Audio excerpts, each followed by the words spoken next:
Spit Thanks a my lot. mouth. Sit on the speaker, Chris. We just lost Chris for the whole evening. Thanks a lot, Keith. Sit on the speaker. We're officially live, by the way. Oh, okay, good. Good. I was Perkins, afraid somebody might miss some of that. Yeah. Perkins, you gonna give me an oh yeah? Brian got a little too close to the razor. He's starting to look like Mike Robinson. Put a bright bulb over your head. Where is Mike? Speaking of the light bulb, Robinson's where's he living room? Light bulb, yeah. Hold on. Are we live? There he is. We There's are Mike. live, guys. Mike Robinson and his dog, right? Mike Robinson. Chris, I think of that every time I'm teaching with Brandon. Brandon tells an attendee, keep your mics on if your wife's yelling at you because we need the entertainment. And I think of Mike Robinson as dog, Mike Robinson every time. Mike and his dog. Mike Robinson. Oh, that's my dog. Okay. Oh, I gotta get off my boy Mike, man. Mike's in Raleigh, so I don't think he's going to be joining us tonight. Oh, that's right. Might be hanging with Isaac. Yeah. What's he doing in Raleigh? Doing training for his company sir. or whatever. Doing mass things. Ah. When you say it like that, it sounds not the best. Yeah. I'm gonna start selling Well, autographed no comment. eggplant hats. Oh, I just realized there are eggplants on there. How did you How miss that? dare you, Brinson? I'm How sorry. dare you? Sorry, I didn't notice your eggplants, man. Look how happy they are. I mean, they're Hell yeah, look at pretty, they're yeah. fucking smiling, dude. They're not in my pants though. First F-bomb on the night, guys. What? Oh, anyways, do we have people actually we're hanging live. out this We evening? do, yes. Thankful you guys pull it up because I don't know that I know how. It's called multitasking, but it's okay, Brent. We got this. I do have multiple screens now, so I probably could, but Are you still in the closet? Like, yeah, I am. Let me see if I can Both turn my figuratively and. It's okay to come out now. turn my virtual background off. Like, are you still not a little nook? I thought you've been working on that car for all these years. You just Yeah. You must really suck. That car's a move. You It's know, just glued to the thing floor. is, I'm at the research center and we talk about lunch and breakfast a lot. So What? for hours. Moving on. no, I mean we love to What's eat. eating Gilbert Grape? Let's not get Rich fired. Well, I'm doing that on my own. Catch that shrapnel, Rich. Catch it. Man, we have a lot to cover, so let's get into it. We got 3 case studies this evening. Why did I just get insulted by a guy called Colonel Backshot? Or is that Bookshot? Or is it Backshot? Buckshot. Oh, I thought it was Backshot. I didn't realize we were live. Oh, yeah, we're live. Okay. That was an appropriate nickname for you, Tommy. I need Okay. glasses, man. Don't fucking know. Wait, Don't- all I see, don't everybody judge says me. they love the hat. I don't see anybody giving you shit about it. Telling you, there's a guy, but I read Colonel Backshot, and I'm like, what type of name is that? I want 2 of those hats, one to shit in and one to cover it up. Oh, Nice. Jesus Christ. All right. Moving on. Tell me how you really feel, Oh, sir. All right, 3 case studies. None of them are mine, so that's cool. We're going to talk about some events. I'm going to talk about the Accelerate event, and I'm going to ask a couple of our folks here to kind of discuss what they're teaching really briefly. Obviously, there's other events, ASTA coming along, but I don't know. I feel somewhat of a responsibility to get butts and seats to the Accelerate event, so I'll talk briefly about that. And by all means, I think somebody should discuss the other events that are coming up, like ASTA. I don't know that much about that one. So if somebody doesn't mind pulling up the website and sharing it, maybe Brian, you think you can do that, or Rich, or I got it on. Keith. I got it. I can do it. Whip it out, All right. Rich. So Good this work, is our Almost. second event as Florida Auto Care Alliance. We did do an event probably before pre-COVID as ASA Florida. The Accelerate event is walking distance from Disney Springs. was a single day event last year. This year it is Friday afternoon classes and all day Saturday classes. A lot of work going into these things. I don't know that I'll probably do it again. This being my third, I don't think I'll be part of a fourth, putting a fourth event together. I'll let some other folks do that. It's difficult, it's challenging, and it can strain relationships. Honestly, it kind of sucks sometimes. So, but regardless, the day of, we're gonna have a great time, and we've done our best to get it all put together for you guys. So hopefully you're able to join us October 11th and 12th. That's Friday afternoon, all day Saturday. I have plenty of technical and management classes for you. And, if you got a family, bring your family, make a long weekend of it. That's kind of what most people did last year. It was kind of fun. Seeing the families around the pool and stuff like that, getting to know not only the same faces we see at events, but some of their family members is kind of neat.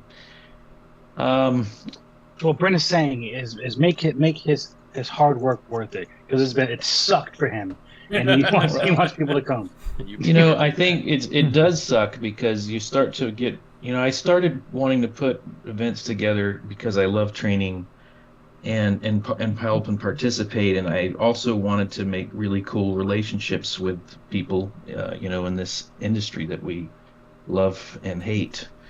And what the ironic part is when you start looking at, you're not I'm not choosing classes alone. There's obviously a board of directors, and there's a lot of stuff that's not necessarily great. And sometimes the relationships that I went into this to build can be strained because you're not picking somebody's class, or you're not picking up the phone and personally inviting them to submit classes, even though we email people. So that part of it sucks. I'm going to be fully transparent with you guys. It's not for the faint of heart. I didn't get into this to help the industry just to piss people off and make people mad at me. So for that reason, I'll be happy to attend these things and do what I can to help. But as far as getting as far behind the curtain as I have been in the last 3 or 4 years, I'm probably going to bow out of that part of it a little bit. So, but yeah, regardless, like I said, we should have a good time. Here. Yeah. Jeez. I'm sorry. It's been basically, this is it. This is it. Join now or we're done. Yeah. Sound like my ex. We do have a lot of folks that worked hard to put some great classes together. We have got some great vendors, and we really appreciate my board and executive director Gary Keys for all the hard work we put into this, and we really do want to make sure that people take the opportunity to attend and hang out with us. So Keith Perkins on the call today, Keith Perkins and Rich Falco. We invited Brandon to talk about his classes, but he's not able to make it. But I'd love Rich Falco and Keith Perkins to discuss their classes that they're going to teach briefly, if you guys don't mind. I'll talk about Keith, and he can talk about That's literally what I was just going to say. I do it. I am doing... He's like, scroll down, I got to figure it out real quick. Hold on. That's why I had the website up already. I know I'm doing my network class, yeah. So Saturday morning, I am doing Conquering Network Diagnostics, which I always call Practical Network Diagnostics, because it's... it is not the class to come to if you want to learn how to scope networks. Let's put it that way. It's the class where we're going to attack networks. Are you saying scoping networks is not practical? I'll get to that when I get to my case study. It's going to do like 45 minutes of bits and bytes, right? Yes. We are not going to take a deep dive into analyzing packet delivery. We're going to fix the car. We're going to fix the car. So network diagnostics in the morning, and then the afternoon, I think I'm doing a wiring diagram class, right? Yeah.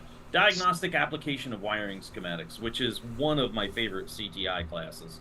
Well, going back to the Conquering Network Diagnostics really quick, it's you're doing a network class without scopes. So what are you going to do with the other 2 hours?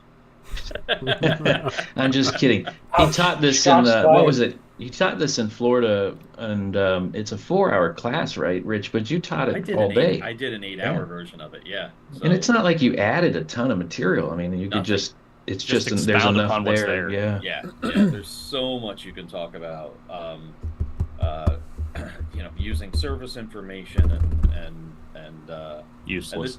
let's not start that. And using the tools you guys already own to attack these problems without having to get overcomplicated.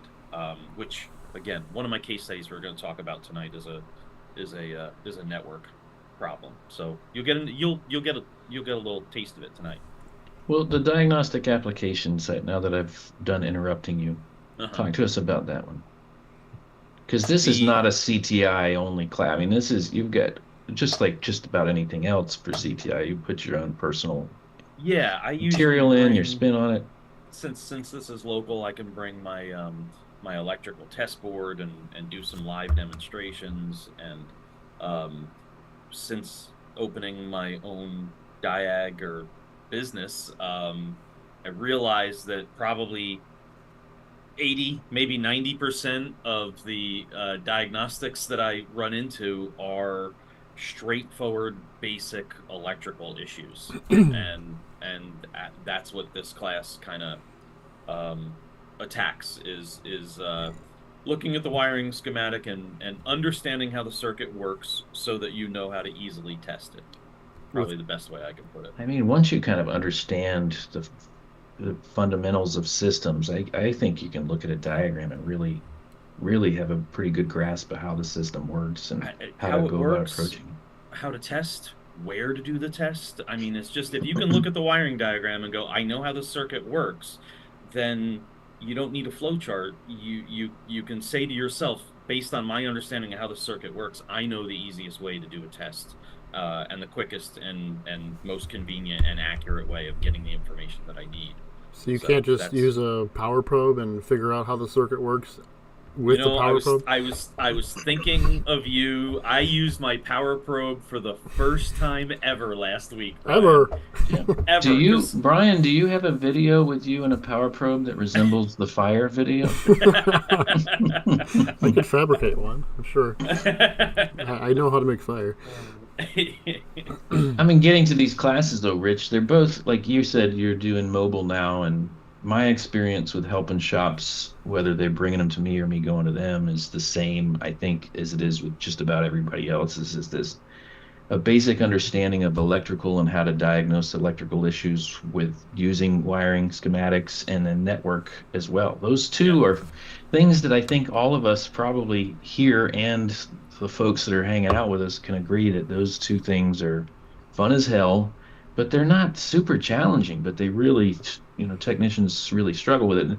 And talking before we went live about the events, and there's a lot of the same classes, from one to the next, and I get that, but it's also the same faces. And I mean, it's a challenge we've always tried to do is, there's events all over the country. You can't hardly point at a calendar without there being one within a 7 to 14 day, radius of that date. But I think the idea with doing multiple events is hopefully, getting more regional folks to that event that can't make it maybe across the country. So hopefully we can find, some of that magic and get some regional folks to these things, because they can certainly help, use the help. Absolutely. Is somebody looking for help on the draft pick? Yeah, I know. I was like, saw Oh that. shit! I think Brees Hall is who I would go with. Just I clicked the wrong thing. Sorry. Where'd Accelerate go? There it is. There it is. I forgot I was sharing my screen. I can that see. could have been amazing. That's why you're late. This is why you never seem to be listening to me. I am desperately trying to finish writing 2 books and a case study for tonight. Oh, don't try And butter it up right now. picking a draft. and picking my draft on the same night. Yes, and I have a diesel class tomorrow night. Well, so screw you. it's Let's go going to great. Keith. Hold on a second, Aaron. All So, right, so wait, we're talking let's- about getting people to this event, right? So here's my challenge, by the way. If you really want to come and see an exciting show, I'm going to be sitting front row in both of Falco's classes, Oh no! and we are going to be talking about why you scope all the things. Are you bringing Hans with you? Like, couldn't you just scope it? Yeah. Man, So- that's worth it. We're gonna actually get Keith a pot to stir. And then we're going to get into the wiring diagrams and why not to use the color wiring diagrams. Oh, I agree with you. You mean the there. aftermarket color? Yeah. So you're going to be scoping CAN networks with your test light, right? Yes. I have my Power Probe that I'll be. I have my Autool multimeter with the wonderful scope feature. That tool's Are you using the Terrible feature. ultrasonic tester to pick up on the noise that I heard the a test light packet. makes? I heard a packet. Yes, yeah. I heard a packet. We're gonna. I heard a packet. That's a good idea. I need to add. What does to that the sound like? Does that sound like the old dial-up or like a fast fax machine? Yes, yeah. What the hell was that? Yeah, don't do that again. 3, 2, 1, Keith, go. Huh? What? Perkins, What you're are you teaching? What are you teaching, man? I don't know. talk as close I as you don't can know. to the microphone. I just thought I'd There we go. A little closer. A little closer. He froze. He just went 8 Mile on us. I don't even know I don't know what's going on. What the hell's happening? it's dial up. Are you trying to? Oh, I thought you were trying to hold the mic to your backside because you had some gas or something. No, Nice to no. hear that. No, not at all. So I'll be Not doing at all. that Saturday. You don't have. You do have gas, but you don't. Oh, no, not at Let's all. share. Oh, okay. Be no gas, right? Saturday morning, doing introduction to domestic and Asian keys, and I'm sick of turning away diagnostic jobs. We're going to talk about how they operate, how they work, how to test them, diagnose them, even some of the module replacement functions that need to be done, things to look out for, tools and equipment, when you would need an ASTIF, when you don't need to have it, and there's tools and equipment that can get around it. A lot of that. So pin codes, all of it. All keys lost on Autel. Toyotas. All keys lost on Toyotas. Yeah. I heard a little bit about that. All day today. All day today All at the day shop. off. People losing their Fucking mind. week. I would hear Zach from across the shop. Yeah, but you I can't like get your all response, keys lost Rich. on your Autel. Didn't you just respond to one, Rich? Like, just buy the subscription. Somebody did.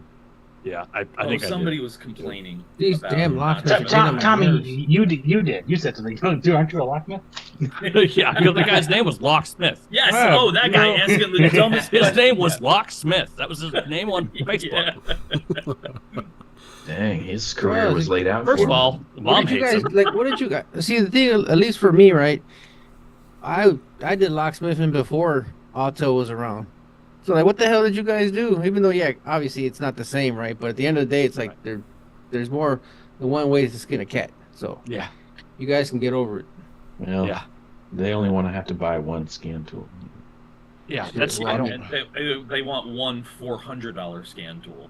Yeah. That does all keys and programming. What about Harbor Freight? What are those called? Have you guys? the Zurich. icon. They have a new scan tool branded icon, and I have a picture of Isaac holding one. Ooh, Is it an Oh. Autel? Like the whatever they had It's before? I think it's a that's launch. I think it's a Yeah. launch. Yeah. All right. Like But then they had the top-down. Zurich also. That was Zurich their was the one Autel. before icon branded one. thing. Yeah. Yeah, and it wasn't even Autel. It was that Ulysia company out of the Paddock Islands. Oh, It looks Yeah. just like an it Autel. looked like an Autel. Lost Yeah, me. All right, it looks yeah. just like one. Yeah, so that class is good. It's a lot of fun. It's well driven by who's in the class, right? If we got a whole classroom full of guys like, look, I want to cut keys. Everyone in the class wants to cut keys. Sweet, we're going to go down that path and talk a little bit more about bidding, direct bid, cut codes, just real locksmithing, articulating of progressing locks and different functions and features and the apps that are available using autocode and instacode and stuff to do that, progress them and talk about leashes a little bit and that. But if there's two people in there that want to do it, and most of them are like, look, I'm a diag tech. I don't want to cut keys. I don't want to program them. I'm just tired of getting immobilizer lights and shipping them out. Then we talk about here's the $200 tool or the $140 tool you have to have today at least, and that's why you're waiting on your $350 tool, and that's it. It's all you got to add to your current arsenal to be able to properly diagnose all these immobilizer systems, everything from a bad key to a bad ring to a failed module. So Sweet. it's a fun class. What are you going to be wearing? I will be wearing for that one either this shirt or an L1 shirt and khakis. Khakis. Probably not Hey, khakis. You Full have Winnie the like Pooh, you shirt and Justin pants. Morgan have like a love for these like Whoopies? certain Except- pants, right? Except What are Morgan those? shops Yeah. at Baby Gap. Yeah, we like 511 pants a lot. And sunglasses. And sunglasses and whoopies. And that horrible remote. The Oh, yeah. spotlight. The spotlight remote. I gave I mine still to can't Patrick. understand why I you hate don't it love so it. much. I hate it. That's funny. Yeah. So that'll be Saturday morning. Are you teaching something else? I think you're Yeah. teaching. Yeah. Asian Saturday programming afternoon. or I just something? was waiting to see if there's more questions. I don't know. You had good questions for me. Saturday afternoon, doing the Asian programming update, the CTI version of that class. I like it too. I expounded upon it last time I added it, and it's got more updates that are coming out soon. But we're going to spend some time on Nissan CVTs in that class. It was lacking any CVT specific information. You know, in my infinite thought process, I was like, that's one little piece of it. And turns out that every time I would teach that class, everyone goes, well, what about CVTs? They're totally different. So the Nissan portion of that class has some expansion to it. So it used to be, blank TCMs was the reason to buy a consult. But now that's kind of like, they're coming pre-programmed almost all the time now, aren't they? yeah, unless they're 5 speeds. Yeah. Most of the 7 speeds are pre-programmed. Some of them have updates. Not all of them do. The last 7 Infinity rear-wheel drive ones that came programmed. Yeah, All the 7 speeds come programmed. Some of them, there's a few that have an update available. But the 7 speeds, there was never a blank 7-speed TCM. But the CVTs will keep us in the money forever. Oof, yeah. Yeah. All the time. Cool. Well, I don't want to take up too much time. There's plenty of management service advisor classes as well. Hope some of you guys will share. Not only register if you're able to, but share the word, spread the word. So cool. Who wants to go first? Please, everybody. Bryn is miserable. Please. So, dude, I had someone say to me that I needed to grow a pair of balls for not inviting them to teach. And this is a friend. I don't know. I don't want to say anymore. I'm sorry. It's depressing to me. It's hard not to be a little bit bitter about it. Yeah, there's only I 1,900 events. I came anyway, Bryn. Yeah. Oh, I thought he was talking about me. Yeah, there's only 19 events with 70 instructors per event. So, it's not. I can't believe you forgot somebody on one event, Bren. Gonna be some Well, we didn't forget somebody. It's Gary's job to, send emails to ask people to submit. And Keith DeFazio, of course, is very helpful with that. And WTI has helped to sponsor some classes. Really appreciate you, Keith, and all the work that you put in as well. How many events are you helping with this year, Keith? Yes. 72 of them. 18 and 14 more on the way.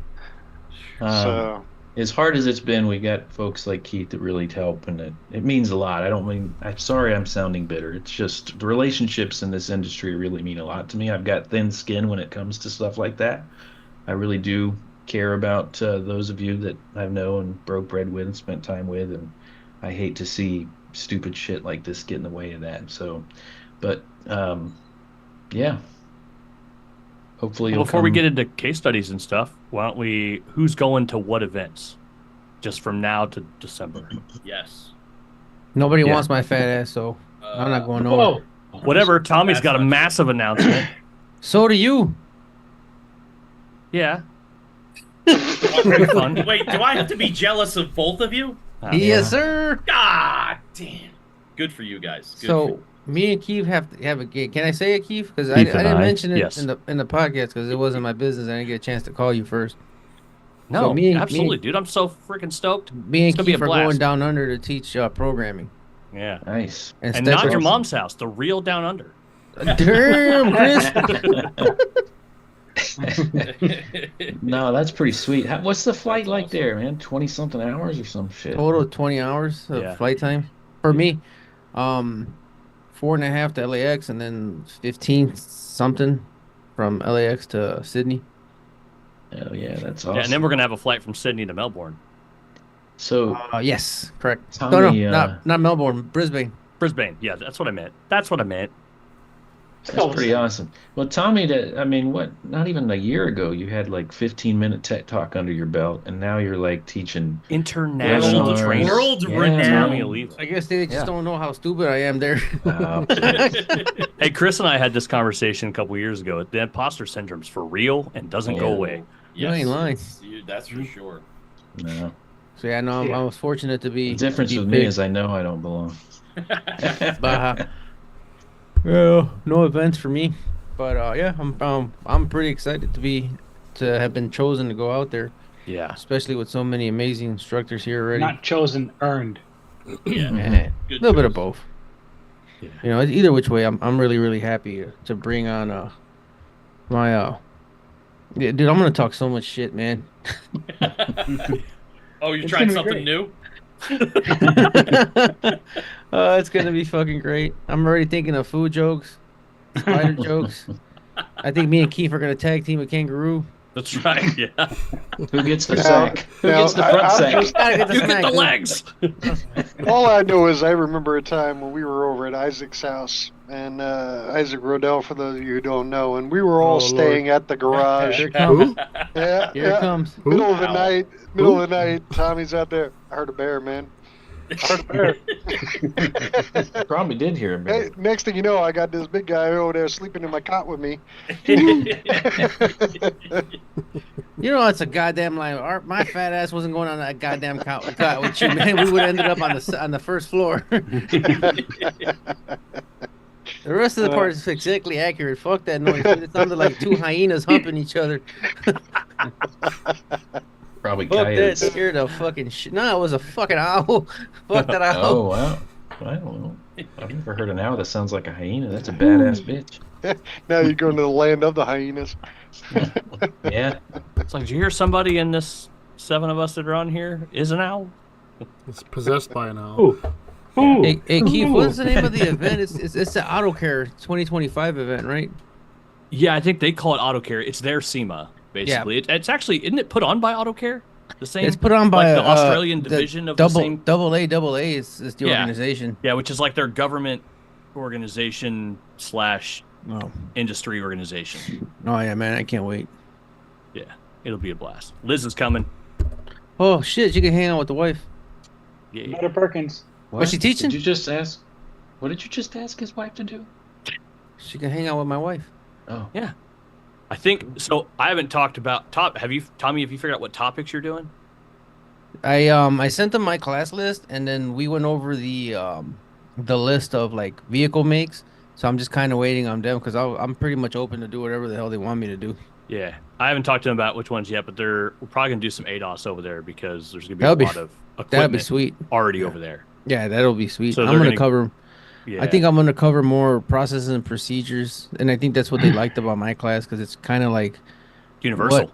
yeah. And what can we go from here? Like, well, where to if you figure out where to install and how to install and what do you need to have a successful programming event? Pretty much you can do anything. It's just knowing where to go. Yeah, teach kinda them like- how to learn. Yeah, exactly. Yeah. Hey, if you're doing an ADOS class there, though, did you buy one of those reverse plumb bobs or no?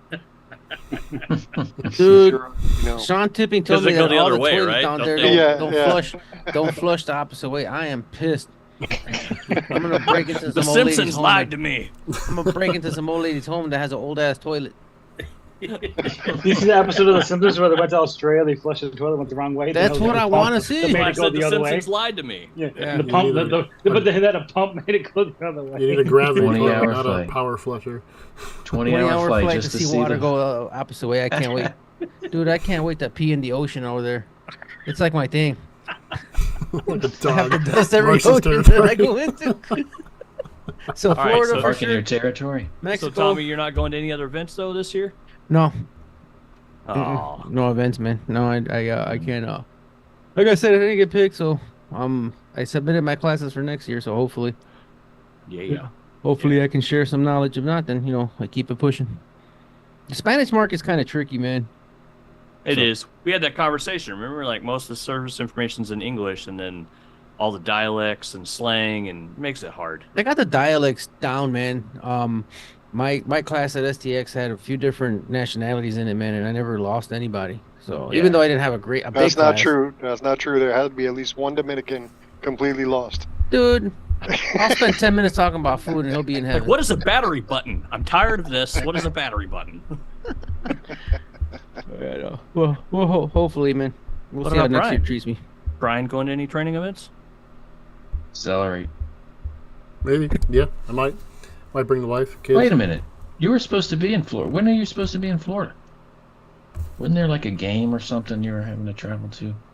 Oh no, that was just the high school playing down there. I'll be in was not Florida going. twice You're in not 2 playing weeks. high school football anymore? No, no. Oh, You'll My- be in Florida twice. My kid's What? school was playing down Yeah. in Orlando, which that's all. yeah. I'll be there for Accelerate, and then the following weekend in Pensacola, which is Yeah. not really Florida, but It's L.A., Lower That is Alabama. that is the redneck Riviera up there. Yeah. Nice. Yeah, Well, that's right. it's Ozzy not- was in my class, keeping me on Your my toes. kids, high school. Your kids playing. Your kids what? How My- did you forget? We my had to kid- we had to put Oz on 2 telephone books just to be able to see you. Mm. Anyway, Yeah, my kids. Upcoming- my kids. so upcoming school events, you was- got the ASCCA event that's happening out in California, September 13th to the 15th, and you have ATE East is on September 13th to the 14th in Spokane, Washington. Then you have ASTA in Raleigh. That's September 26th to the 28th. Rich will be there. Brandon, Yep. you gonna be there? Nah, I. Right. So I I'll be there. make it Keith will be mention. there. Rich will be there. Yep. Cool. Then you have Bimmers right after that, which is now Eurotrain. Yeah. I won't be at that one. I'm so mad. I'm doing that one again. That's a I've blast. never been to Bimmers. I want to go to Bimmers. And this one is at the BMW headquarters Yeah. in Greenville. So I'm like, Oh, that's cool. man, that would have been cool to go. Yeah, and they have some kind of an oiled up racetrack or something where they let you drive around all It's a the. regular racetrack, but it's got BMWs on it, so it's rainbow colored. Yeah. It looks like the Exxon Valdez incident, you know, the moment It it just rains. looks like they parked a bunch of 7.3 Power Strokes on it first. Yeah. Dawn Dish Soap has a place right next door. I was at the test track in Detroit for Ford. They have a polished slick track, and they were telling me the way they polished the track was they took a bunch of cars and just towed them way out and towed them way in and drove them all over. And that They just, towed Fords in, yeah. And I was like, oh, so in other words, you just drove Fords around. So right after Bimmers, you got Accelerate, which of course everybody's looking forward to. Yeah. Then we have Apex. Isn't there one Yeah. in between there? Accelerate and then Apex. That's And the schedule I have. Super Saturday after. I'm pulling my Super calendar Saturday. up. because- Yeah, Yeah, I'm trying Super- to find mine too. Super Because Saturdays in in- a month. Yeah.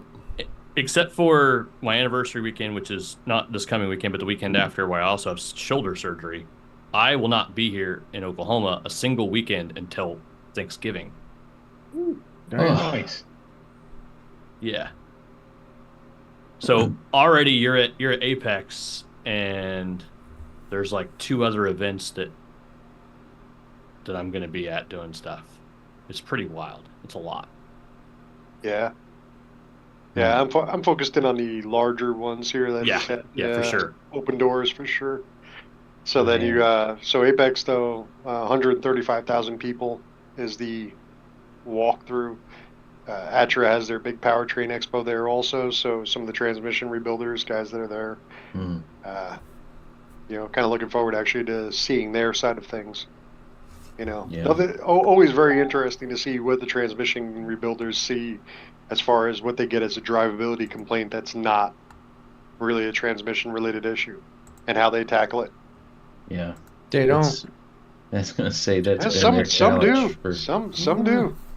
Some will surprise you too, and There are some badass transmission folks, but they're usually absolutely. like tech support for like Sonics or something, like for Or ATSG some of these. or Yeah. Well, that's where you can see them teach. So, and then you have, of course, Super Saturday. I'll be there. I'm doing things. It's like the only You are one I'm doing missing. things. Sucks. What? Yeah. I got kind of convinced my fiance to go. She wanted to meet the Better Perkins. You need to be there. That's like the only one we're not going to be able to make because I have all these other things. Well, Rich, tell Liz to come. I want to hang out with her anyway. I might be able to make that happen though. Like I think the one that I have to. What weekend Super Saturday? November 15th. Yeah. Yeah. I'm Send going Liz. to an event that week, but I don't think Liz is, so she might Yes. be able to come Super Saturday. Send Liz. We're gonna hang out. It'll be great. We're gonna talk about you. so Rich called me and he's like, "Hey, you want to do a class for Super Saturday?" I was like, "Hell yeah, that's awesome, cool, let's do it." And then he somehow managed to screw that up. That was not me. That was not me.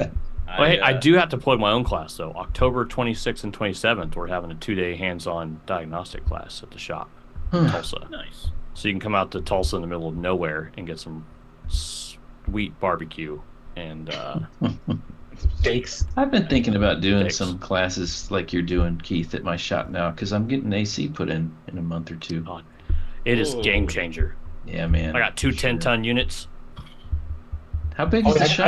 I got 5,000 square feet. But I that's have a 20-foot big- walls, so I have a Yeah, lot of so do square I. footage. And when it's 110 degrees outside for 3 weeks straight in Oklahoma, we keep it 68 in the shop.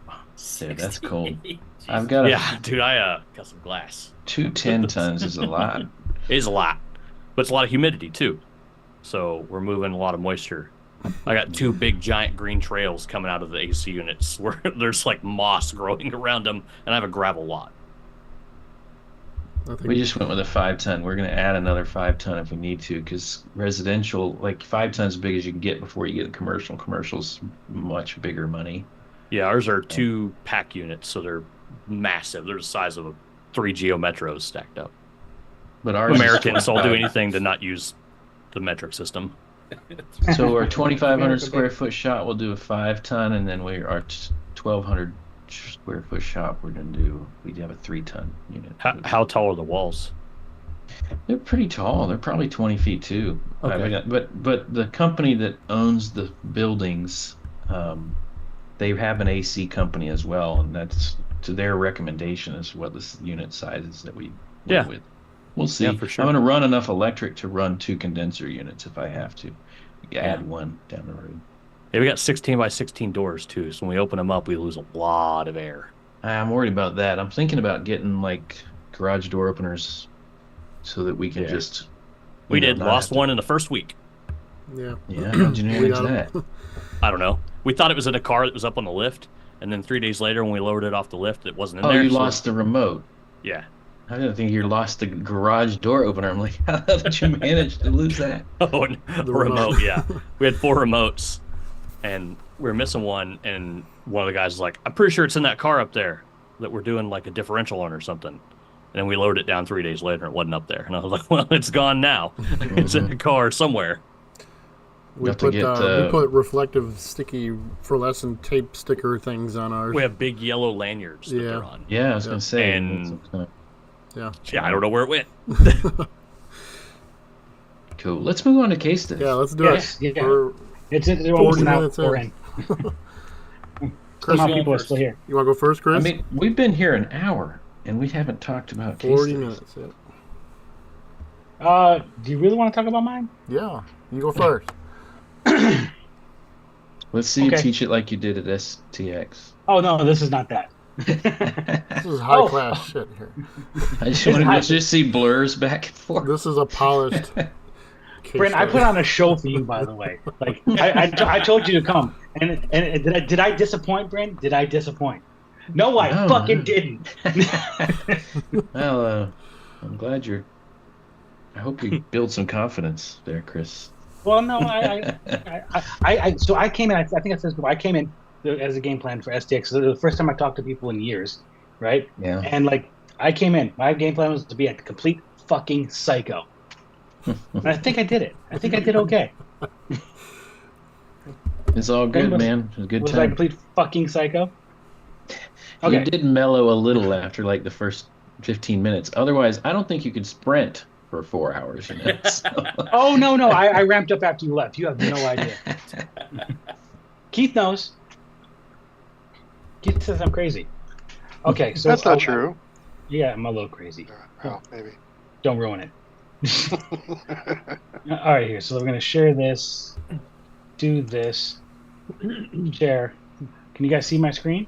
Well, Ah! Okay. Unfortunately, I can. Oh, I'm trying to. There we go. Slideshow. it's the finest piece of machinery manufactured. Oh, Yes. Let me move this down so I can see what I'm seeing. All right. I Awesome. appreciate the I'd fact that feel you better chose if like there a was a Comic Nissan up there. Sans.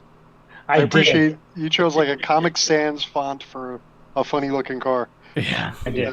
Have you guys seen the new Land Rover commercial where they drive it up that embankment where it's just like waterfall coming down? It's like, how fitting in its natural environment covered in water. So this it's car full. right here.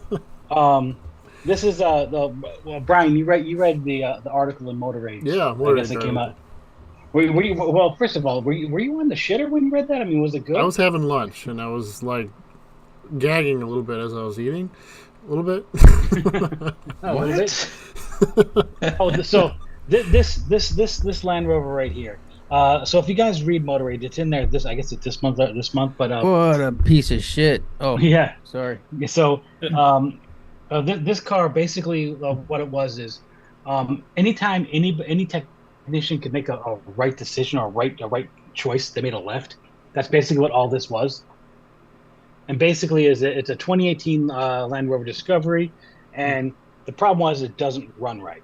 I got a phone call from another shop that it was a friend of theirs. Let me say this straight. It was a friend of theirs. They sent it to a motor shop for whatever reason because it had a check engine light, and the motor shop, they had the car for weeks, and all of a sudden I get a phone call or text message with a text that looks like this, a text that looks like this. I have these codes: cylinder 5 injector, and a camshaft position sensor circuit range performance code. All right, Needs a I'm seeing some data. Well, let me get there. Sorry. I'm seeing some data, and this is all I get. This is all I get on a text message, and then I get this video here. Can you guys hear the sound? No, No. you have to share your sound. Yeah, you're right. It doesn't run right at all. How do you share sound on here? When you go to share it, you have You a have to box. stop share, then restart share, and there's a checkbox when you go to start share that says Oh, share okay. my audio. How about now? Can you hear it? Yeah. Yep. Okay. So this is all I get on my cell phone. I get this guy. Is he wearing Crocs? Hold on.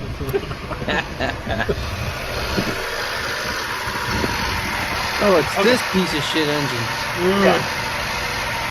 So this is all I get. All right. So I call the it's a friend of mine. I go, so what's going on? Like, listen, I've had this childhood friend, known him forever. He's got this Land Rover. He sent it to a shop because he thinks it needs an engine, and I think the engine shop is underwater on this car. They have no idea what they're doing. They don't know what's going on. I'm like, okay, why didn't it go to you first? Number one, but okay. But he's like, can you just do me a favor? They seem to not know what's going on with the car. Can you? I know what's Go wrong on. with it. What's wrong with it? I'll wait. You wait. No, Tommy, you don't know what's wrong with it. It gets worse. So they're like, can you just go and just give the engine shop some direction? Because I'm looking at it right here. I'm like, okay, I see an injector open circuit, not a big deal. Cam sensor code. I can guarantee you, knowing on the shop, because generally motor shops don't quote unquote rebuild these engines; they replace them.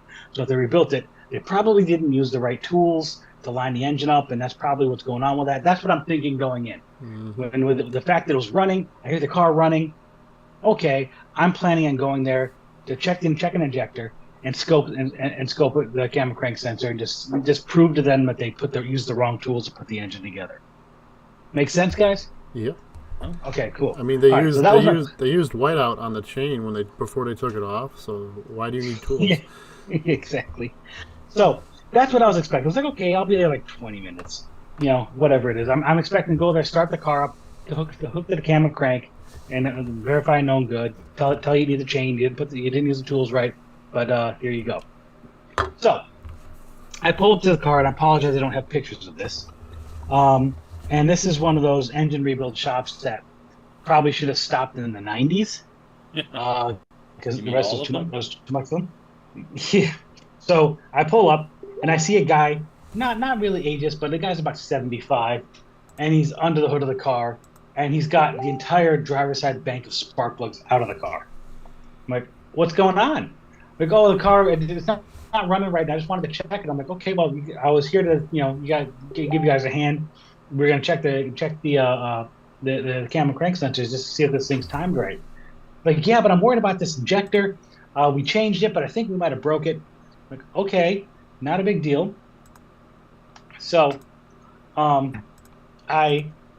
was like, okay, but like, what about it running? Why you got all the plugs out? They go, well, I just want to make sure that the engine's not flooded. Like, okay, not a problem. So can we get the spark plugs in there? Can I at least crank it over? What do we got? So I hook up to the number 5 injector, the one we had the codes for. I still had an open circuit for that. Once I connected everything back up, I found that here we go, number 5 injector. This is where I was right here. All right. I hooked up to it with my scope just to see if I could see anything, and absolutely nothing happens. Nothing. When they're cranking the car, nothing happens. I'm like, okay. When this happens, usually I'll go to the next injector in line just to see if I see something. And every other injector works, right? So I'm like, okay. So next thing I do is I'm not getting any control of the injector. So what I want to do is I want to ohm out the wires. Funny you said every other injector. For some reason, my brain was thinking every other injector was working. No, so the rest of the engine was just fine. Okay. Weird. It's a single bank engine. Like, what the hell? So the rest of the engine was just fine. So what I did is I checked at the computer to see if I had any control of the computer. Nothing there.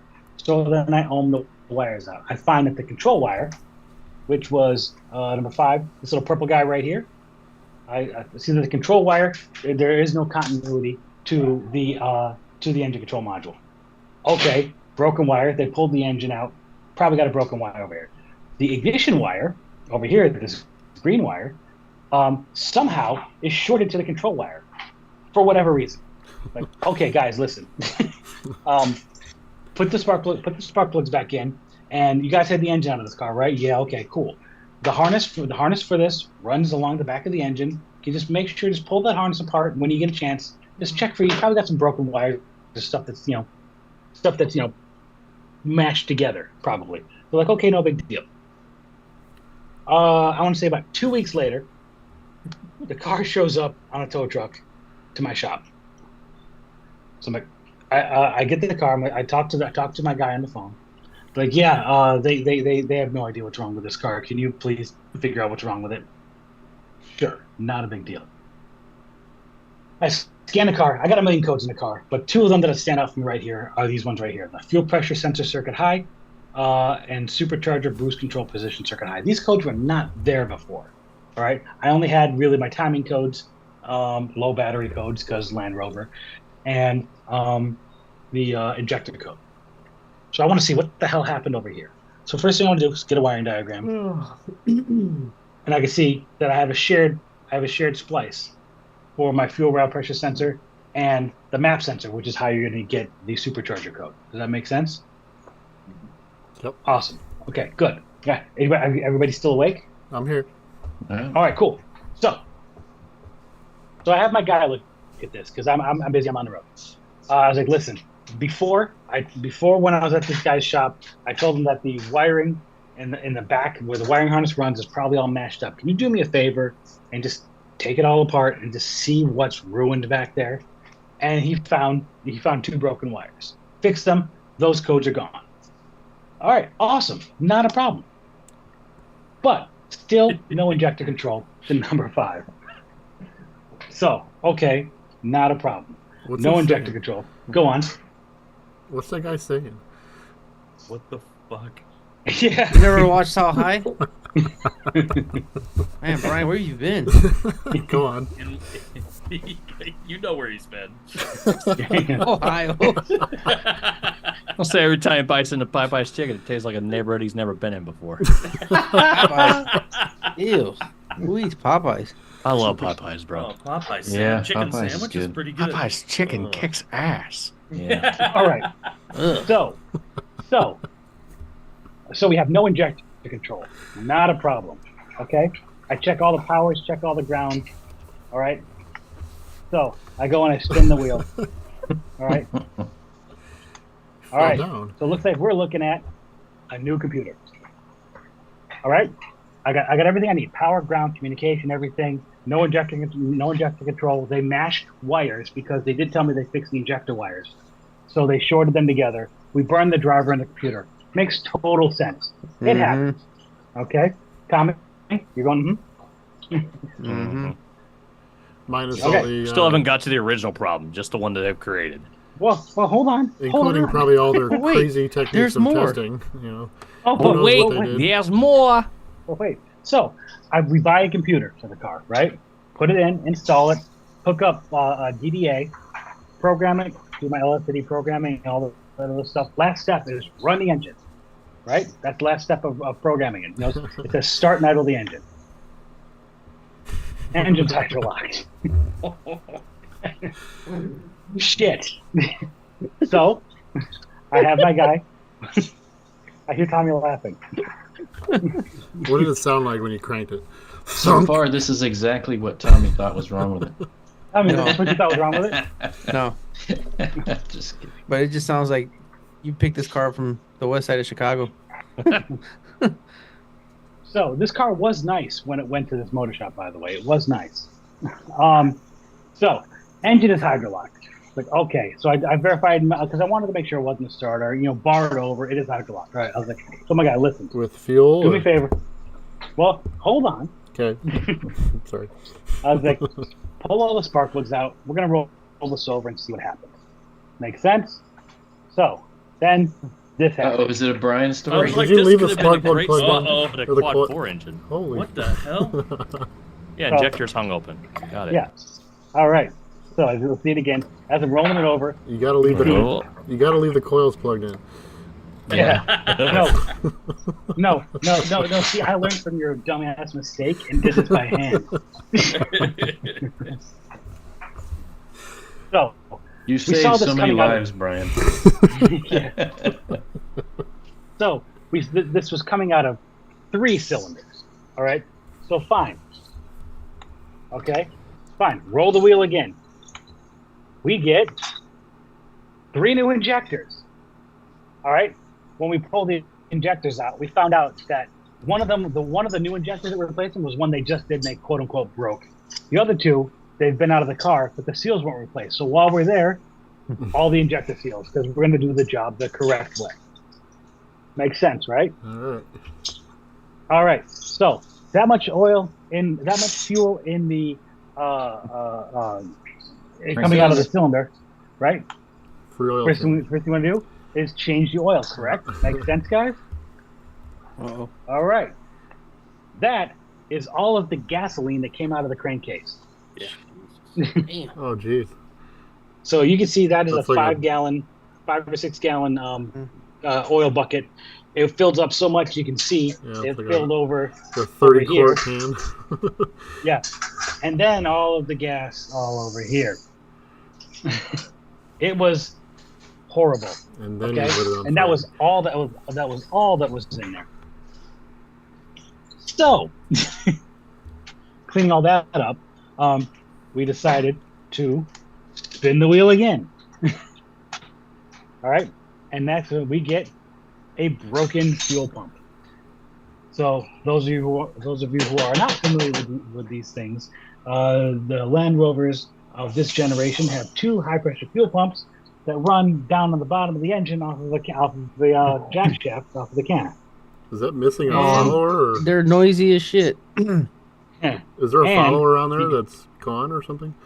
Well, I know this is supposed to be in Okay, here, okay. I see it. Got it. snapped off, pouring all of the gas into the engine. Okay. At 2,000 psi. So, by the way, this engine is freshly rebuilt. So it is barely running.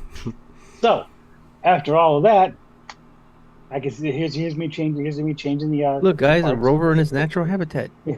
Well, technically, its natural habitat is on the back of a tow truck. This is its second natural habitat. All right. So after that, we are left with misfire codes and cam correlation codes. It's an original problem. This is how the customer took the car back. Oh, wow. He said he was done. He was trading in the car. He gives up, and that's it. I know this problem. I do know what's wrong. What's wrong here? Camshafts are in the wrong position. Exactly. That was the original problem. The original problem was the timing was off. It did not need to be rebuilt. The car had low mileage. It did not need to be rebuilt. It just needed probably an oil change. Probably didn't even need change. It probably just needed to have the oil changed, right? Yeah. But every time, that's the whole point of this. It's not really a case study. It's more of a story. All right. And Keith, you're right. The bill up to $4,500. That's about what it was, right? And the guy left with his original problem. 5K is the pre-auth for any Land Rover that comes into our shop. Yeah. So again, Land Rovers don't come into my shop. Anytime somebody could have made the correct choice for this car, they made the wrong one, and then it just spiraled out of hell. So what I officially did is I unfucked all the other stuff, and it had to get the original problem fixed. And that is my case study. You thought there was going to be a happy ending? Yeah, it's not a happy It was ending. a Range Rover. There's never a happy ending to those. The happy ending was the owner trading it in. Well, I guess you're right. Never mind. Take that back. So what they like- did is they went to go trade it in. Right? I had to put the car back together. By the way, I also had to put the interior of the car back together because for some reason the engine shop took the entire interior part of this car for whatever reason. I don't know. Battery tray was unbolted. Battery was in the wrong spot. They bent the hold down bracket. To fix all that. Put the trim back inside the car, and then the guy took the car to the dealer to go get it traded in because he was done. So the one I had was for Pat in our training chat. Yeah, that thing kicked both of our asses from here to Kingdom Come, because everything would tell me it was fine, but my in-cylinder kept pointing to something different. So he ended up tearing down the engine. And after a couple times that he tore it down, he realized that the camshafts, they have some sort of indentation on them in the back of the camshaft. Mm-hmm. So they will go on different positions just fine, but you have to use the indentation to indicate which side of the head is supposed to go on. So that was his issue because he had the exact same problem. One bank was misfiring. Mm-hmm. That's what was going on here. It started off. It was like a fish bite misfire, and then Yep, that's exactly how it was. And yeah. So for those who don't know, this is the 3-liter supercharged. I forget if it was a 3-liter or the V8. It might have been the 3-liter. I think it was a 3-liter. Yeah, it was a 3-liter supercharged because I had that rattling supercharger on top. Mm-hmm. And so it looks like that engine is on an intergalactic back order for the next few years. So that's why some of these independent repair engine shops have been rebuilding them. Yeah, but these guys were wholly out of their depth and just made it worse. Stay in your lane, people. Come on. That's not your forte. Don't take it on. Oh, yes. So Brian said he read the story and he was like, holy shit. So I turned it into, visual for you guys. But yeah, that was that. So what did they say? How do shops get paid for not fixing the vehicle is my question. I was paid. So Brian asked, how do shops get paid for not fixing the vehicle is my question. Because I was paid to diagnose the vehicle. Well, and I did. I think he's talking about the original builder, So the shop paid you. Yeah. Yeah, I got paid. That engine shop, I think they got paid like partially. I guess they get paid half or whatever, and then like I would be paying my lawyer. but just understand, this engine ran a little bit. That video was post quote unquote rebuild, right? I had it run for me for a couple minutes, and then the starter stopped working. It was running. That engine has not been broken in yet, so it probably needs another engine. on top of everything else. Yeah, the severe flooding. Yeah. I've Awesome. never. So what's funny is I there used to be a video. It's gone now. Of all the oil coming out of that thing, because I would always text. I texted some of my friends. I was like, "What's the most amount of oil you've ever, most amount of gas you've seen in a crankcase?" And I wait for them to respond like, "You lose." And I sent them that video. Okay. I'm gonna do mine next, I guess. Go for it, man. Okay. All right. Share this for you guys, and then that for them. Okay. 2007 Dodge So this Dakota. case study is not really much of a diagnostic training type thing. This is more of a story similar to How you. about another car that should be in the junkyard? It was an interesting experience. I'll say for me, and that I haven't witnessed yet. And so let's go with it. So 2007 Dodge Dakota, 4.7 liter. The battery light was on. Again, it's with the twist. Something weird happened here. So I go out to the car, and hang on, battery's dead. So I go ahead and I get my guys, and we're going to push the car in. I don't normally like to jump cars when they're out in the parking lot, especially with the batteries. Are you hiring? Are your guys looking for a job? So yeah, I hire my guys. That's them. I don't, they say they're guys, but I'm not going to question it. 2024, dude. Just let it go. Yeah. That's exactly. So we push the car in. I get my battery charger out. The battery's dead. Got to get the battery up. So hook it up. Fill up your engines. I can't yet. This is a roller coaster. You went from that to this. Yeah. Alright, I'm so an emotional wreck now. while the battery is charging, I go ahead and do a code scan. I borrow Tommy's scan. Search on there this he is. code. I thought he was back. pulling a Mike Reynolds, and I thought he was pulling a Mike Reynolds, and then just left the Just left leave. stream. Oh, You froze hardcore, Brian. oh, sorry. My internet kind of freaked out there for a second. All right, You want to talk so about the scans you stole from me? while the So battery is Tom's- charging, I'm going to pull codes. This is what I got, and I'm going to research this code.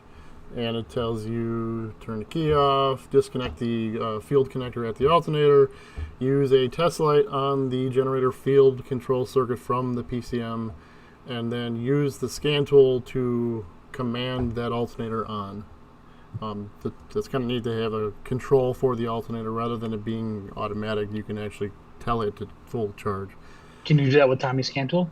So I'm reading this, and it's telling me if the scan tool allows a maximum of 25%, the brightness should be 25 as bright on your test light. And if it's 100%, it's going to be brighter. So I'm like, if this thing is duty cycle controlled, I'm not going to be like Rich. I'm going to get my scope out. I was going to say, did Rich tell you how to scope the test light duty cycle? So I'm going to make sure this PCM has the capability of controlling this alternator, because some of these, had problems with that. So I want to make sure that the command is set. DTC. So I actually get my scope out, and I'm going to look at the control to the alternator to make sure that it's there. It's supposed to be a 12-volt duty cycle to control. I ought to see something similar to that while it's being commanded. Simple wiring diagram from AllData. There is a single wire from the PCM to the alternator. The other wire is ground, and the third wire is the heavy gauge cable to the battery. So, very simple circuit. I'm on this dark green wire with my scope, and I go ahead and start the vehicle. It's at 12 volts, so the vehicle is not charging. The alternator is inoperative. It's not charging. What about the wattage? You haven't gotten there yet. There's minimal Inside wattage. joke. Sorry. I don't have a current clamp on it yet. I just got my scope out yet. So I have voltmeter on it, on the battery, 12 volts. The engine's running. I go ahead and attempt to back probe to the field control to the alternator. And there's a video here. The moment I connect my scope,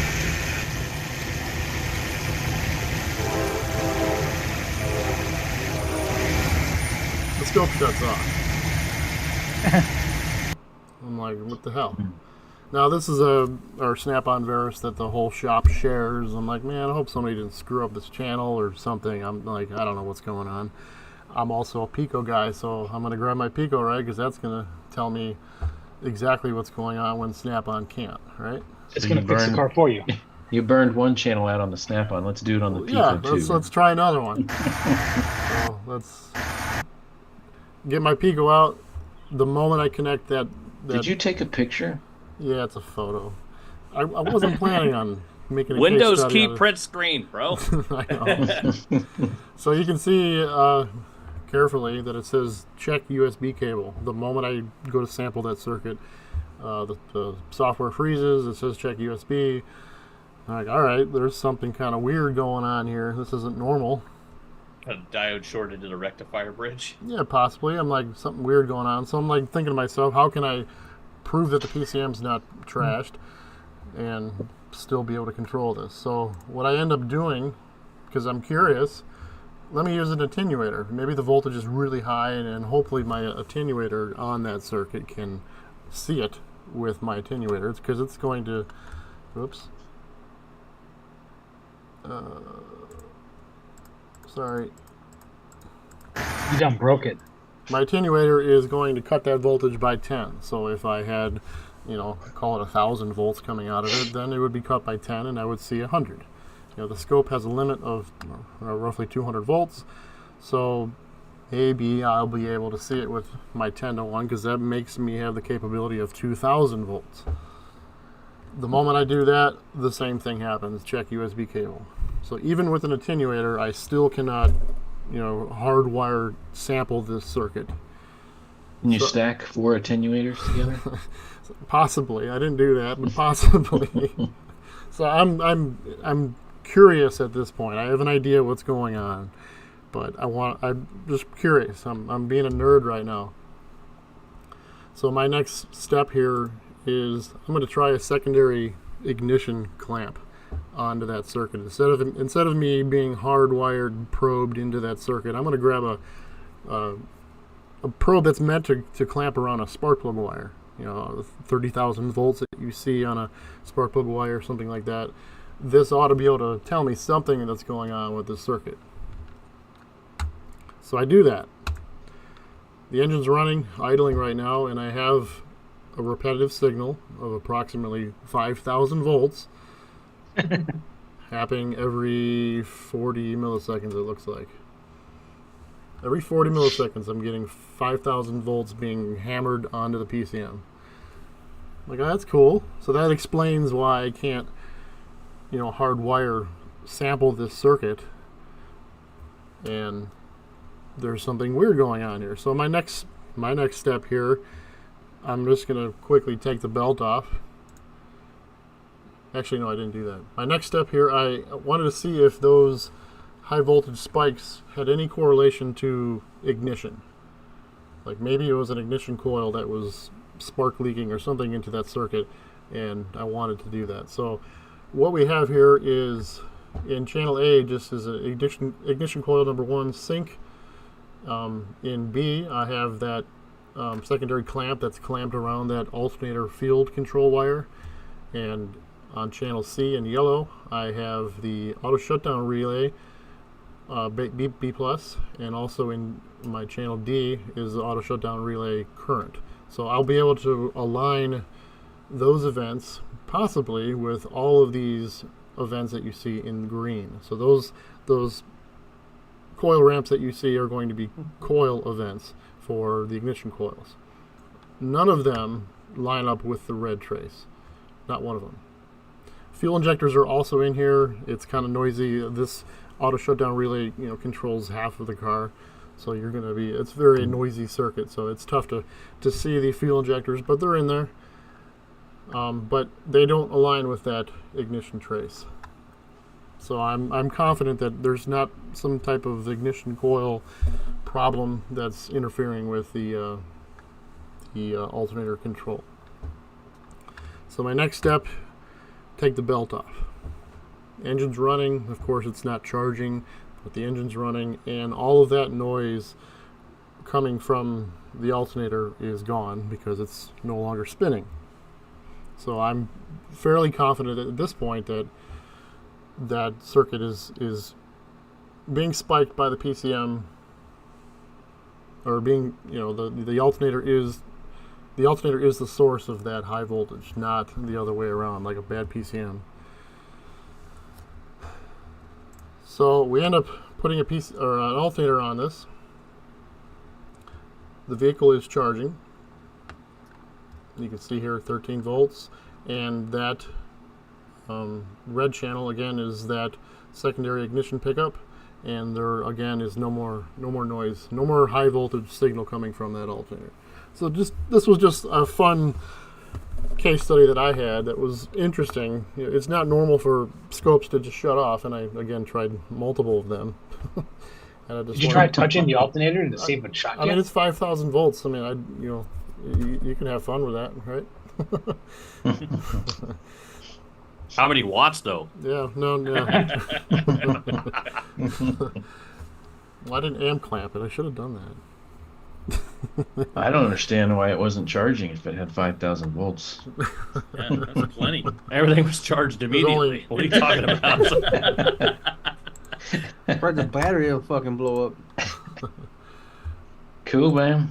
So, You know what's great about having a shitty memory is that even though I've knew about these case studies, I forgot about them. So it's like it was just a fun one. I mean, like I said, there wasn't too much diagnostic, training there. It was just a fun experience that I'm like, wow, cool. My scope shut off.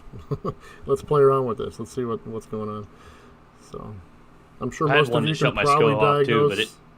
I'm sure most of you can probably diagnose a charging system on an older Dodge like this, but just fun one. That's all. Channel's like $50 to fix, isn't it? And I think it's pretty cheap to fix the channel. Did you nuke the Varus? No. There was no damage done. It shut off, and no, still works. Sort of. But like, what was as good as a Virus works? What was it? What was it doing though? Like, what was it doing to make it just shut down? Well, that was the high voltage. It just went into like a protection mode, I'm assuming. I haven't had that happen to me yet, so I can't say for sure, but it looks like to me like it's in a protection mode. It just went backwards in the menu. Like it went back to the main screen where you would select what type of scope you want to use. Well, that was the snap button. So so it shut the scope off. So it overloaded it and then went to protection mode. Same thing with Pico. It went check USB the moment I went to go sample that circuit. That's pretty cool. It was fun. Did not know what it had there. That's funny. Holy crap. It's 10:14. Right. Who's next? Rich. Are we doing another? Yeah. Are we talking about your quickie. fantasy picks, or who'd you pick? What? Who'd you pick? I have a terrible team. I'll just leave it at that. I don't do sport ball, so I don't know. 90% If I haven't done fantasy football in years, so I'm like out of the loop, that means you're gonna win. Probably. So anyway, I have two, and they're kind of time consuming, but we'll do one, and I'll have a teaser for the next one, maybe. Yeah. Yeah, because I can't be super late. What? Wow. Okay. So I can't be super late. I had a gummy worm. Went down the wrong hole. Giggity. All right, 1 second here. Let me get.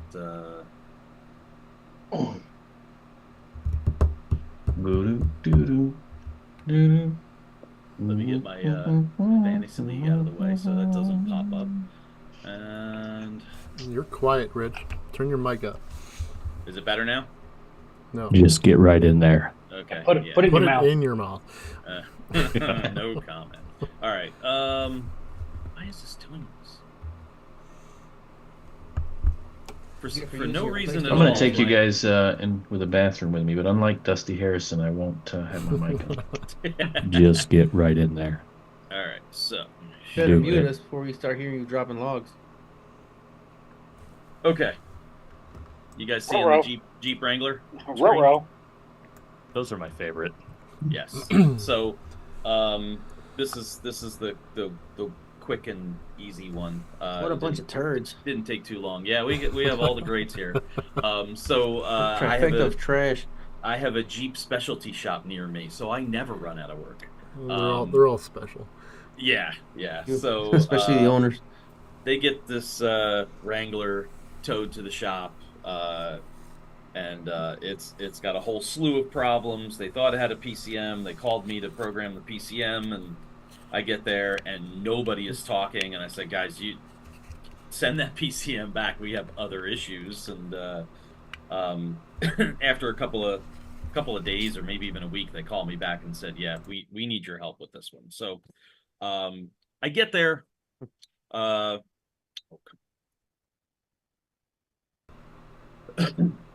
story on this one is the customer's house was hit by lightning. They think the Jeep was hit by lightning also. The next day after the house getting hit by lightning, the Jeep has a dead battery. They jump start it or try to jump start it. Nothing happens. It gets towed to the shop. The battery is dead. They charge up the battery. They tell me it won't crank. All the lights on the dash are on. Like, all of them are on all the time. And the wipers are running nonstop. And the ignition switch does nothing. This push button start, and it doesn't do a thing. So the first thing I did when I got there was put a maintainer on the battery to keep it alive and remove the wiper relay so I didn't wear a deeper groove into the windshield than it already had. Yeah, lightning strike. We're suspecting a lightning strike. So there it is.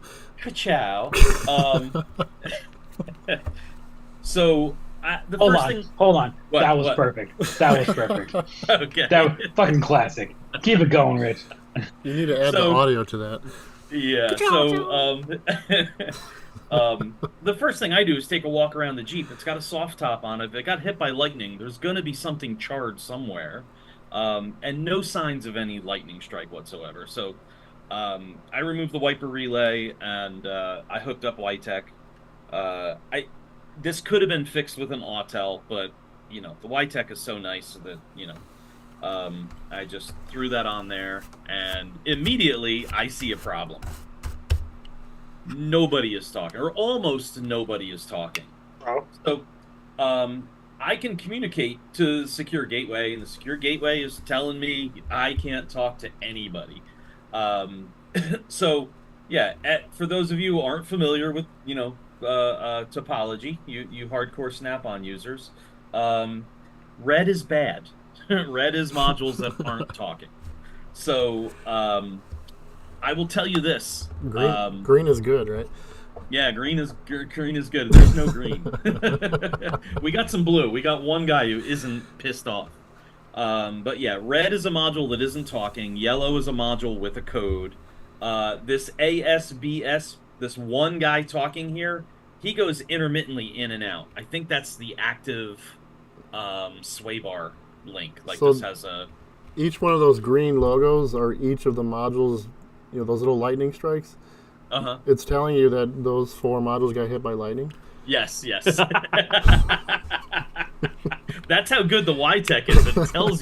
It tells you where the lightning hit. So no, those are all software updates. So anyway, go on. I have nobody talking.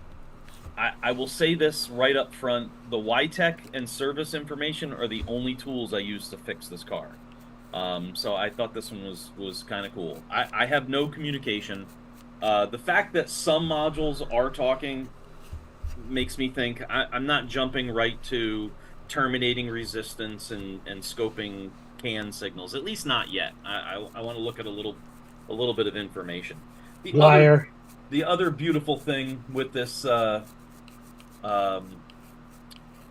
with this topology is we see these black stripes are the star connectors, where all the networks are connected together. And from my network class, the one thing that I do know, because I've dealt with these before, and it's in service information. I'm looking up service information and all data. The terminating resistors are integral to the star connectors. What that means for us, or me, is if I suspect one module is taking the network down, with any other type of network, I might have to pay attention to where the terminating resistors are. Since they're built into the star connectors, I can unplug modules willy-nilly if I want to, just to see what happens. So I'm suspecting if this thing really did get hit by lightning, I might I might unplug a module and see everybody else who isn't hit by lightning wake up. So yeah, I go to service info. I find out, yep, okay, terminating resistors are integral to the star connectors. I go to a wiring diagram. I'm going to bring this up live because it's tough to really see what's going on here. So here it is, 2018 Jeep Wrangler. This is the OE wiring diagram. And I'm going to zoom in a bit here so we see my scan. Why is your cursor throwing up gang signs? My And it's black. it shows up really well. So anyway, scan tool is plugged in here, talks to the secure gateway through the diagnostic can. On the other side of the diagnostic can is can C going out to one of the star connectors. So I want to know where this star connector is because I want to unplug modules one at a time and see if I can get this network to wake back up. Quick look in service information, and the can C splice pack is right behind the glove box. So even better, it's easy to access. Pull the glove box out, and it's time to start unplugging. Each one of these plugs is a module. And if I, unplug them one at a time, watch the YTech, because the YTech is it updates live. So if modules drop out or come back, I'll see it. Just got to be a little patient. It takes a little bit of time. And I don't really worry about who I'm unplugging. So I start When you with say this... be patient, because it takes time, because what you're saying is like the scan tool, you need to leave it, unplug it, leave it for 30 seconds, watch to see Yes. it. Yeah. Yes. Not immediate. Don't expect immediate and move on to the next one. No, because the YTech is communicating directly to Chrysler Through the cloud, yeah. Through the cloud. So if you were using your Autel or your Launch, you would just have to refresh the screen because I don't think they're live. You just have to. You hit the back button, and then you just do a scan again. Yeah. Just do a quick scan after unplugging every single one. So you could do this with an aftermarket scan tool. Or do with a scope. Why? Anyway, moving on. So I unplugged the first one, and I just started in this top corner and unplugged them one at a time. And no change. I go through just about every plug on this first splice pack and no change until I get to the very last plug. And when I unplug that one, the screen changes. And it takes me a second. I look at the plug and I go, oh wait, we've got 3 wires. I don't remember seeing a 3-wire connector in the wiring diagram. But when I unplug that guy, some modules come up. Key still doesn't work. The dash is still lit up like a Christmas tree, but I can communicate to some of my modules. So things got better. Car's not fixed, but I seem to be on the right path. What the heck is that wire for? So we need to go back to the OE wiring diagram, which we'll bring back up. And at first, in looking at this, I'm like 2-wire, 2-wire, 2-wire, 2-wire. I don't see a 3-wire connector anywhere until we get here. These 2 wires. Oh, go ahead. Somebody You got one something. question. How come you decided to unplug modules without doing other things like ohm check or signal check? Because I had some modules talking. Sorry, I thought I said that. Yeah, you did. Okay.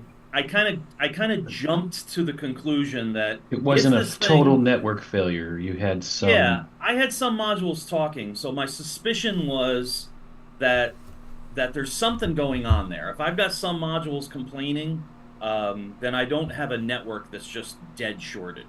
My suspicion is a module is fried, and I want to find out which one. So that 3-wire connector, I realize, is this guy right here. And that 3-wire connector is network lines to another splice pack, the body CAN-C splice pack. So now I need to go back to the locator on my service information, and I see that this is located in the panel, in the right quarter panel. That's always the hardest one. Quarter panels, the rear quarter panel trim. And no, it wasn't tough to get to. I literally just pulled the carpet back, and it was right there. Yeah. So I popped this one out. The first thing I want to eliminate is the possibility that those wires, if I go back, there's always the possibility that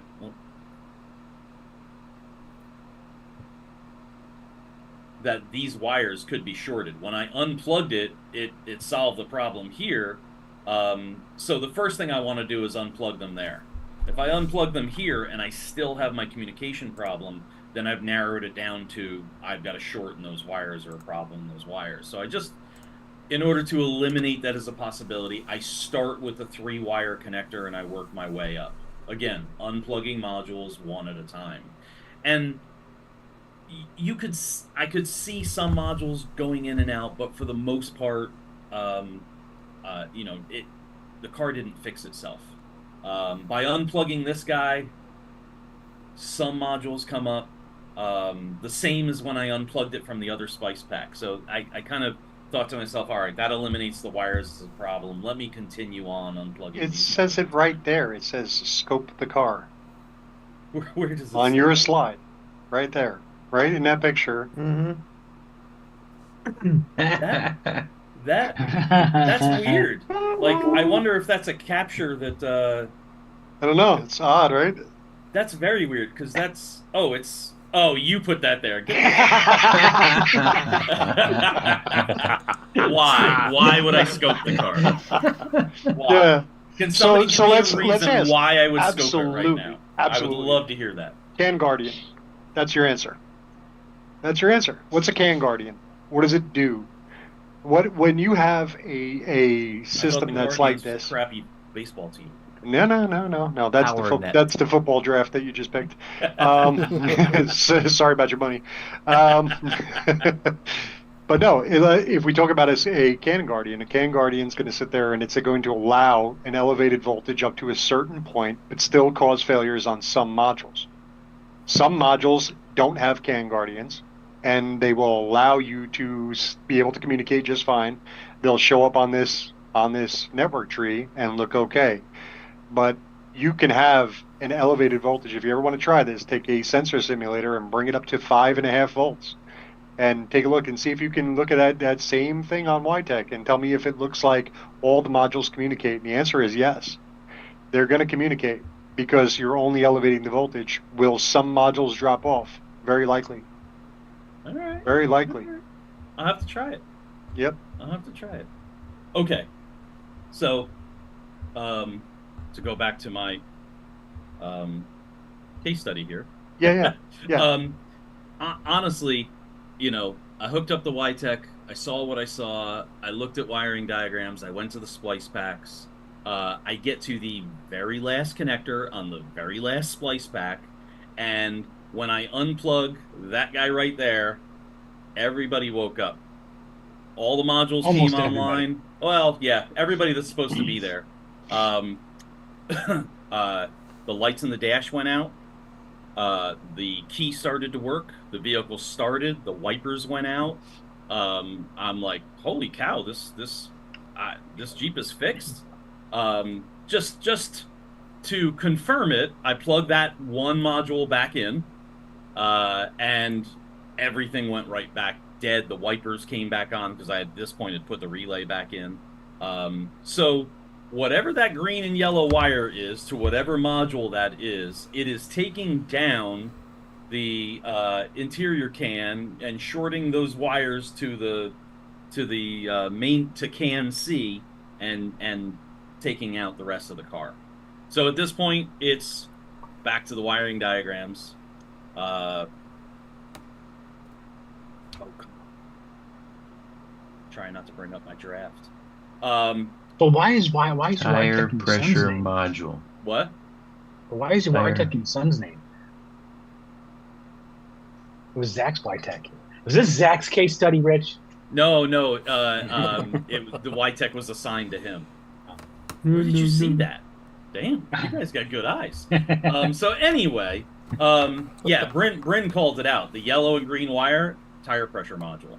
So I went to the tire pressure module, which is located on the frame rail, and I unplugged it here, plugged it back into the splice pack, and everything worked. So we have a tire pressure module that has... On the frame, you said? What does a tire pressure module have inside of it different than most other modules? An antenna. An antenna. That's correct. So, It's usually the wheel speed sensors that are the exit wound, by the way. On Dodges. really? On Dodges. Okay. All right. Yeah. Okay. So yeah, that was the two questions I had. I was like, okay, so the tire pressure module is the only thing in it that has an antenna. So if this house did get spiked, it very well could have fried that. Yeah. And dead. I think with the closest outside antenna, the RFH hub will have wired antennas to it, but they're usually two-wire, non-inductive type. We're talking about an RFID antenna that's in a TPMS, which works on a slightly different frequency and much more external. Yep. So I called, Nerd. we're not man, it completely sounded a whole lot of information that I don't really care about. I enjoyed it. I'm in Tornado Alley. Lightning strikes are kind of my specialty. Okay. Oh, See a lot of them. I'm surprised We have- with me being near Tampa Bay that I don't see more. we have bullet. had- We have gunshot. Yeah, we have three. Yeah, I only get like one gunshot car a year. It's funny. We find a bullet hole that goes through the dash usually and out the firewall. We're like, oh, here's the harness that's destroyed. I broke up a family once. Yeah, we had three cars that were struck by lightning at the same time in the shop. We found out that the one was a big flatbed and there was two others, and it's because those two were on the flatbed. No, I legit broke up a family once. Oh, God. I found a round in an insurance job. The adjuster came in and he actually pointed out that this car was, well, I found it, but he's like, dude, there's no way, like the way you're talking about where the entry is. He's like, this gun was shot inside the vehicle. And I'm like, that's kind of weird. So I tell the owner of the car, and he's like, how could that happen if blah blah blah blah blah.